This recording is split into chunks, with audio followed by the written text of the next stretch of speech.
Hey everyone, welcome to today's video. Have you ever wondered how ancient military strategies could help you succeed in today's fast-paced world?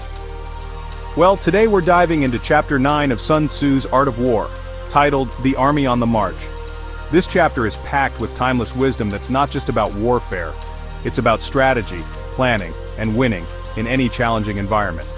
In this video, we'll explore 8 key lessons from Chapter 9, breaking down their original military context and showing how they apply to modern business management, diplomacy, geopolitics, and even your personal career growth. Plus, we'll tie each lesson to a real-world example to make it super relatable. So grab a notebook and let's march into the first lesson.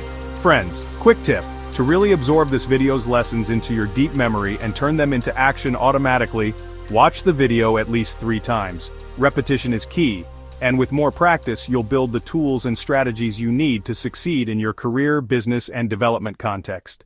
Let's kick things off with Lesson 1. Terrain dictates positioning and security.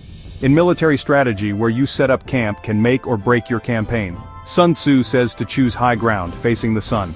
Why? It gives you better visibility to spot enemies, keeps your troops dry and healthy to avoid disease, and makes it easier to defend against attacks. Lowlands near water, on the other hand, are damp, prone to flooding, and perfect for ambushes. Oh, and don't forget to secure your rear and flanks to avoid surprise attacks. That's how you keep your army strong and morale high. Now let's bring this to the modern world. In business, your terrain is the market landscape. Choosing the right market segment or positioning your product strategically is like securing that high ground. It gives you a competitive edge. For example, entering a niche market with less competition or solving an unmet consumer need boosts your visibility and defensibility. In diplomacy and geopolitics, it's about controlling strategic spots, like trade routes, ports, or resource-rich areas. Nations that secure these high grounds can shape global trade and security dynamics. For your career, think of terrain as the industry or company you choose. Joining a growing field or a company with strong prospects sets you up for long-term success and stability, just like picking the right battlefield. Real-world example: take Apple's launch of the iPhone in 2007. They didn't just enter the phone market, they created a new category by combining a phone, music player, and internet communicator. By targeting a growing market segment, Apple secured the high ground and dominated the smartphone industry. Moving on to Lesson 2. Environmental awareness is survival. In warfare, knowing your environment is critical. Mountains, rivers, salt marshes, plains, forests. Each terrain affects how you move, camp, and fight. A smart commander adapts tactics to these conditions, like securing water sources or avoiding pest-infested areas to prevent logistical disasters and keep the army effective. In business, your environment is the market. You need to stay on top of economic trends, regulatory changes, and technological advancements. Adapting to these shifts is key to staying competitive. For instance, companies that embraced digital platforms thrived, while those that didn't, well, they didn't last long. In diplomacy, it's about navigating the geopolitical landscape. Alliances, economic ties, cultural nuances. Understanding these factors helps nations make informed decisions and build strong international relations. For your career, it's about keeping up with industry trends, company culture, and economic shifts. Learning new skills or adapting to changes ensures you stay relevant and employable. Real-world example: Netflix is a perfect case. They started as a DVD rental service, but when they saw broadband internet and on-demand content taking off, they pivoted to streaming in 2007. That environmental awareness turned them into an entertainment giant. Lesson 3. Observing signs reveals the enemy. In military terms, small details can reveal big secrets. Sun Tzu talks about watching for signs like dust clouds or animal behavior to figure out the enemy's moves. Low dust might mean infantry. High dust could signal chariots or cavalry. These clues let commanders prepare for ambushes or battles without direct confrontation. In business, it's about reading market signals, competitor actions, customer feedback, industry trends. Spotting these early lets you act proactively, like launching a new product or tweaking your strategy. In diplomacy, it's about picking up on subtle cues, diplomatic statements, public sentiment, or even body language. These reveal a nation's true intentions, helping you navigate negotiations or alliances. For your career, it's about noticing workplace dynamics. Who's getting promoted? What skills are in demand? Reading these signs helps you seize opportunities and avoid pitfalls. Real-world example: Blockbuster's downfall is a classic case of missing the signs. They saw the rise of streaming and Netflix's subscription model but didn't act. By ignoring these market signals, they went bankrupt in 2010. Lesson 4. Height and distance confer advantage. In warfare, holding high ground gives you better visibility, stronger defenses, and momentum for attacks. Sun Tzu also advises keeping distance from natural barriers like rivers when crossing them to avoid getting trapped. Fighting downhill, not uphill, maximizes your army's effectiveness. In business, a strategic advantage, like a strong brand, proprietary technology, or first-mover status, is your high ground. It makes you visible and tough to beat. In geopolitics, nations with strong military, economic, or diplomatic power hold the high ground. They can influence global affairs and negotiations with ease. For your career, it's about building unique skills, a strong network, or working in a high-demand field. These give you a competitive edge, like a military vantage point.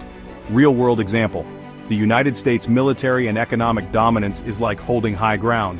Its ability to shape international policies and alliances shows the power of this strategic position. Lesson 5. Logistics and health are foundational.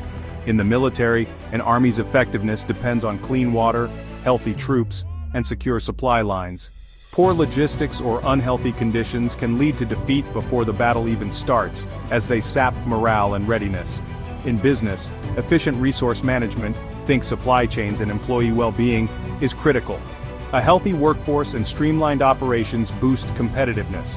In diplomacy, nations need secure resources like food, energy, and public health infrastructure to stay stable and project power. For your career, it's about managing your time, health, and resources. Staying physically and mentally healthy, plus continuous learning, sets you up for long-term success. Real-world example. Amazon's e-commerce dominance comes from its logistics mastery. Their optimized delivery systems and infrastructure investments ensure fast, reliable service, giving them a huge edge. Lesson 6. Beware of natural traps and fatal ground. Sun Tzu warns against camping in terrain with no escape, like narrow passes or areas boxed in by rivers or mountains. These fatal grounds limit your options and make you vulnerable to attack. In business, this means avoiding markets or strategies with high risk and no exit plan, like entering a saturated market without something unique to offer. In diplomacy, nations should steer clear of alliances or actions that could lead to isolation or unwinnable conflicts, as these threaten security or sovereignty. For your career, avoid jobs or industries with no growth prospects. Getting stuck in a dead-end role is like being trapped on fatal ground. Real-world example. The dot-com bubble of the late 1990s is a great example. Many companies jumped into the internet market without sustainable business models. When the bubble burst in 2000, they faced bankruptcy. Lesson 7. Proximity matters. In the military, camping too close to hazards like forests, which can hide ambushes, or tall grass, which is a fire risk, creates vulnerabilities. Keeping a safe distance reduces these risks. In business, over-reliance on a single supplier, customer, or technology is dangerous. Diversifying partnerships or revenue streams makes you more resilient.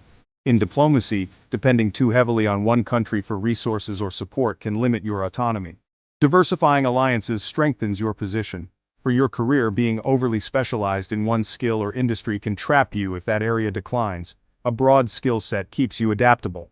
Real-world example. During the US-China trade wars and COVID-19 pandemic, companies relying heavily on Chinese manufacturing faced major disruptions. This showed the risks of being too close to one source. Lesson 8. Discipline prevents self-inflicted defeat. In the military, strict discipline during marches and encampments prevents mistakes that could give away your position or create vulnerabilities, like soldiers breaking ranks or sloppy camp setups. Discipline keeps the army cohesive and ready. In business, organizational discipline, sticking to processes and ethical standards, prevents self-inflicted problems like scandals or operational failures. In diplomacy, following protocols and avoiding impulsive actions prevents escalations or misunderstandings that could harm international relations. For your career, professional conduct, time management, and ethical behavior are key to avoiding career-damaging mistakes. Real-world example. Enron's collapse in 2001 is a stark reminder. Financial mismanagement and lack of internal discipline led to one of the biggest corporate scandals ever. And there you have it. 8 powerful lessons from Sun Tzu's Art of War, Chapter 9, that are just as relevant today as they were 2,500 years ago. From choosing the right terrain to staying disciplined, These principles can guide you through the battlefields of business, diplomacy, and your career. The real-world examples we've covered, like Apple's iPhone launch and Enron's collapse, show the rewards of applying these strategies and the consequences of ignoring them. So, how can you use these lessons in your life? Maybe it's picking the right industry for your career, staying aware of market trends, or keeping your professional discipline strong. Let us know in the comments how you plan to apply Sun Tzu's wisdom. And if you enjoyed this video, don't forget to like, subscribe, and hit that bell for more content like this. Thanks for watching, and I'll see you in the next one.